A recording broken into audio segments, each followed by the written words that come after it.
മനസ്സിനെ ഞെക്കുന്ന ഒരു കാര്യം അവതരിപ്പിക്കാനാണ് ഞാൻ ഇവിടെ വന്നത്. ഞെട്ടരുത്. അപ്പൊ തുടങ്ങാം. ആ കൊറിയൻ ഡ്രാമയുടെ പ്രശ്നം എന്താണെന്നറിയോ? അവര് രണ്ടുപേര് ലവിലായിരിക്കും, അവര് ലവ് ആവും, പക്ഷെ ഒരു 10ാമത്തെ എപ്പിസോഡ് വരെ ഒരു കിസ്സിംഗ് സീൻ പോലും ഉണ്ടാവും. ഇങ്ങനെ തന്നെ കിസ്സിന് വേണ്ടിയാണോ ഇത് കാണുന്നത്? അല്ല, കാണാൻ പറ്റിയ വേറെ സാധനങ്ങളുണ്ട്.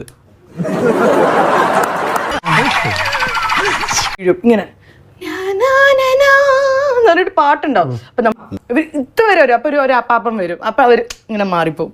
ഇത്രയും വലിയ ഗതികെട്ടവൻ ഈ ലോകത്ത് വേറെ ആരെങ്കിലും ഉണ്ടാവും എന്റെ കർത്താവ്. അതിന്റെ 10ാമത്തെ സീനിൽ കറക്റ്റ് കിസ് ചെയ്യുമ്പോ നിരുബേബി വന്നിട്ട് പറയാം എനിക്ക് അപ്പി ഇടണം.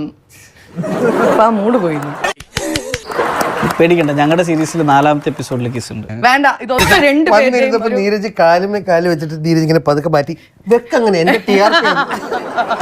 എന്നെ പാന്റ് ഇടാൻ നോക്കി എന്നെ ട്രൗസർ ഇടിച്ചിരിച്ചിരിക്കുകയാണ്. ഇതാണ് എന്റെ TRP. ശിശുപാലൻ ചേട്ടാ, എനിക്കൊരു സോഡ വാങ്ങിച്ചോണ്ടോ? ഉപ്പിടണം കുറച്ച്.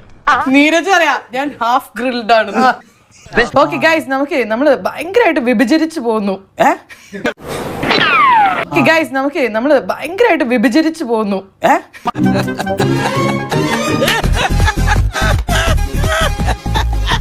ഭയങ്കരമായിട്ട് വിഭജിച്ചു പോകുന്നു. ഒരാവേശത്തിലെടുത്ത് ചാടി വേണ്ടായിരുന്നു അല്ലേ? വിട്ടവളി ആന പിടിച്ചാ കിട്ടൂ. വിഭജനം എന്ന് പറഞ്ഞു കഴിഞ്ഞാൽ പാർട്ടീഷൻ അല്ലേ? വിഭജനമല്ല പറഞ്ഞത്, വ്യഭിചരിച്ചു പോകുന്നു.